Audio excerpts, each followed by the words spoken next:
Добрый день, мои дорогие друзья! Вы на канале Астрология доступна каждому. Меня зовут Оксана Семенович, я автор и ведущий этого канала, я ведический астролог. И сегодня у нас с вами тема — это прогноз на январь 2026 года для раков, восходящих, лунных, солнечных раков. И в первую очередь я прошу вас обратить внимание на то, что я ведический астролог, и все прогнозы публикую здесь по ведической астрологии, не по месяцу рождения и не по западной астрологии. Поэтому, если вы знаете свой знак западной астрологии, вполне вероятно, что в ведической астрологии он не будет совпадать.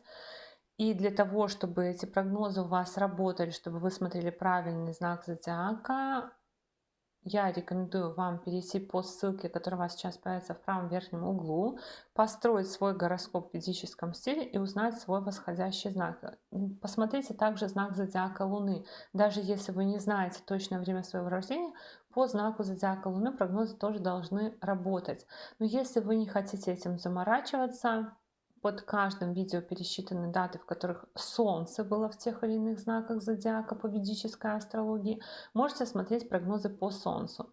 Ну а если вы вообще не хотите заморачиваться и разбираться, и при этом хотите более точный прогноз, то в таком случае напишите мне дату, время и место рождения в комментариях под видео. Я построю ваш гороскоп и скажу, для какого знака вам смотреть прогноз. Ссылка на видеоинструкцию будет также в описании, в комментариях к этому видео. И в описании, в комментариях к этому видео всегда есть ссылка на мой сайт, где можно записаться на курс по ведической астрологии, на обучение астрологии и на составление личного гороскопа. Теперь давайте говорить о тенденциях января для раков. Значит, первое событие, которое у нас произойдет в январе, это полнолуние в вашем 12 доме гороскопа. 12 дом — это дом зарубежных поездок, дальних поездок, дом, который отвечает за закрытые организации, за уединение, за творчество, за фантазии какие-то. Полнолуние в 12 доме гороскопа может давать какое-то путешествие, поездку, перемены в работе, в том числе посещение посещение закрытой организации, наподобие санатория, больницы, какого-то, может быть, монастыря, ретриты, все в таком роде. И я напомню, что начало января вы встречаетесь со скоплением планет в 6 доме гороскопа, в доме рутины, в доме режима графика жизненного, рабочего, в доме, который отвечает за много рутины. И это скопление у нас в январе начнет потихоньку рассасываться, то есть из вот какой-то рутинной деятельности мы переходим в другую сферу жизни, наш фокус смещается. С 13 января по 5 февраля Венера заходит в ваш 7 дом гороскопа, который отвечает за брак, за партнерство, за личную жизнь, за отношения в коллективах и в команде, отношения с клиентами, бизнес-партнерство. Значит, Венера — это планета, в принципе, любви, поэтому налаживать отношения с партнерами, налаживать отношения в коллективах, в том числе, возможно, в рабочих коллективах. В некоторых случаях может быть и желание познакомиться и что-то поменять в личной жизни. Также Венера создает тенденцию на то, что вы можете свои планы какие-то на жизнь, планы на перспективу в этот период связывать с партнерством, то есть напрямую с партнером по браку и личной жизни обсуждать какие-то планы, строить свои планы, либо с какой-то командой, с бизнес-партнерством. Для некоторых раков это в прямом смысле заключение какого-то бизнес-партнерства, сделки какой-то, может быть, дарить подарки своим партнерам тоже. И еще, если вы не живете вместе, у вас есть парень, девушка, муж, жена, если вы не живете вместе, то на этот период съехаться вместе, решить вопрос с квартирой, машиной, в том числе связанные с мамой. Может быть, маме где-то помочь в вопросах недвижимости и транспорта. Ну и такая трактовка неординарная может быть, но ваши партнеры в этот период будут склонны к тому, чтобы украшать себя, чтобы заниматься своей внешностью, может быть, участвовать в каких-то творческих мероприятиях и все в таком роде. С 14 января по 13 февраля в 7-й дом гороскопа заходит Солнце. Солнце в 7-м доме гороскопа проясняет какие-то вопросы, связанные с партнерством, с бизнес-партнерством, с командами, с личной жизнью. Также Солнце в 7-м доме гороскопа указывает тоже так интересно. И Венера, и Солнце — это как бы мы свои деньги вкладываем в партнерство, свои ресурсы отдаем партнерам.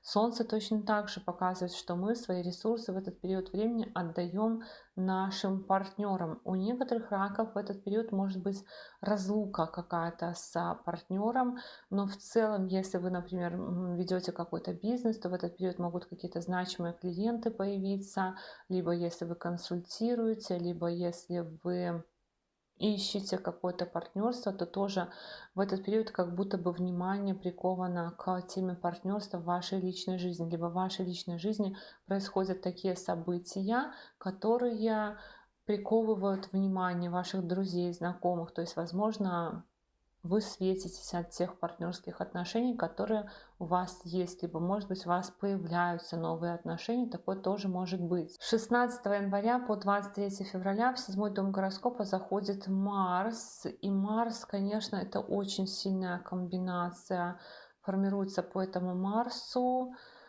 Марс одновременно и укрепляет, и меняет, наверное, даже где-то две сферы жизни. Это статус, карьера и учеба, дети. Марс тоже про обмен какими-то подарками с партнерами, с коллегами, с клиентами, с бизнес-партнерами.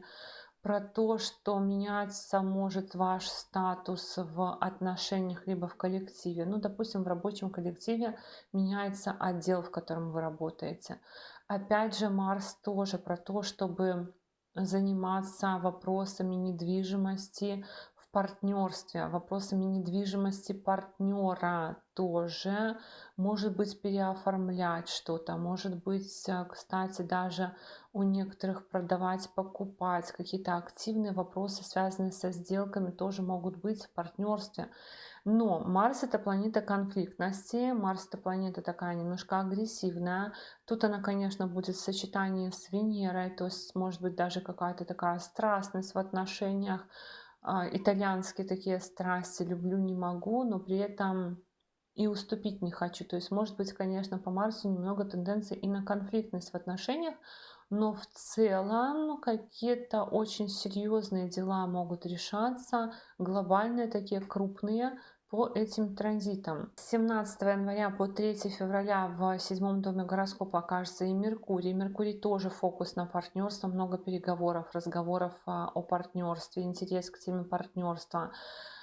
Потом еще Меркурий на то, что может быть тоже разлука в партнерстве, либо вместе с партнером куда-то ездить, либо даже можно в поездке где-то познакомиться и познакомиться по переписке тоже. И Меркурий тоже создает тенденцию на оформление документов на партнера, либо в партнерстве, заключение каких-то сделок, заключение каких-то соглашений. В некоторых случаях это может быть и начало отношений, то есть если у вас на этот период выпадает начало отношений, если ваш личный гороскоп это разрешает, то начало отношений может быть с одноклассниками, одногруппниками и по переписке тоже.